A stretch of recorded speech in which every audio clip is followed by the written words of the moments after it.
80 शब्द प्रति minute dictation start करते हैं 5 सेकेंड बाद।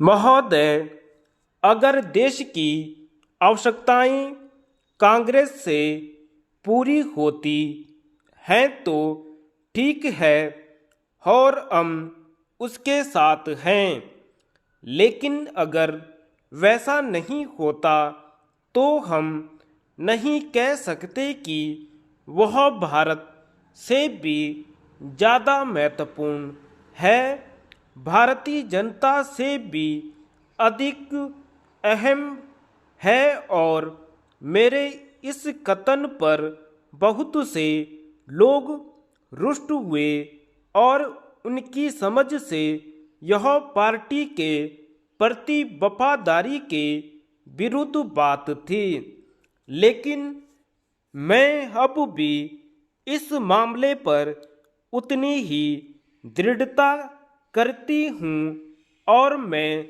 समझती हूँ कि कांग्रेस जनता से दूर अंशतः न केवल इसलिए होती गई कि शायद वह एक लंबे समय तक सत्ता में रही, बल्कि इसलिए भी कि हमारे यहाँ लोकतंत्र का जो स्वरूप प्रचलित है उसमें उस चीज को सरलता से पांव जमाने का मौका मिल जाता है जिसे अमेरिका में मालिकाना रुख कहा जाता है।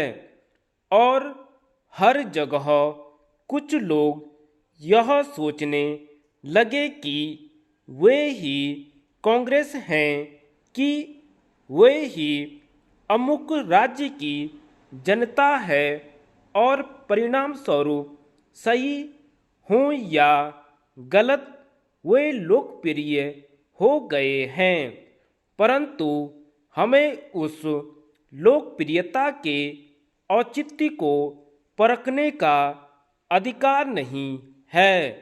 यह तो जनता ही है जो निर्णय दे सकती है, लेकिन हमें एक के बाद एक राज्यों में पराजय मिलनी शुरू हुई और मैंने पाया कि इस खाई को पाटने का उपाय इसके सिवा और कुछ नहीं है कि हम सीधे एक बार फिर जनता तक जाएं।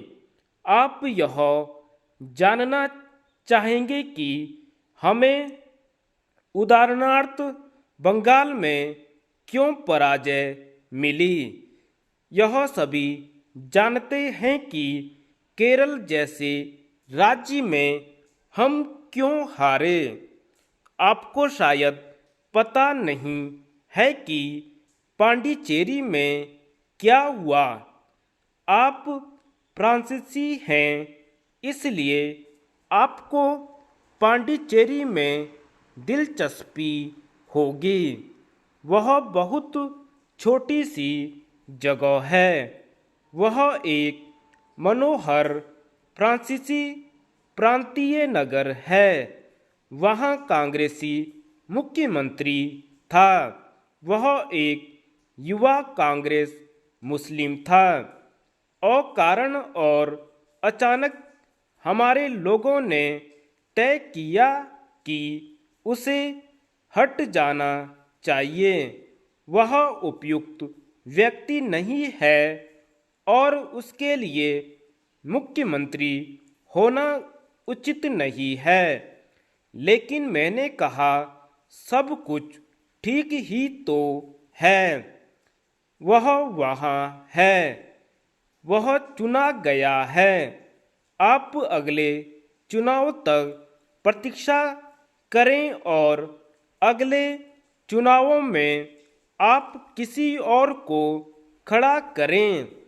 लेकिन उन्होंने कहा, नहीं नहीं, उसे अटना ही चाहिए और मैं उसकी सहायता करने में असमर्थ थी। हालांकि मैंने पार्टी में बहुत कोशिश की, लेकिन सब व्यर्थ हुआ। धन्यवाद।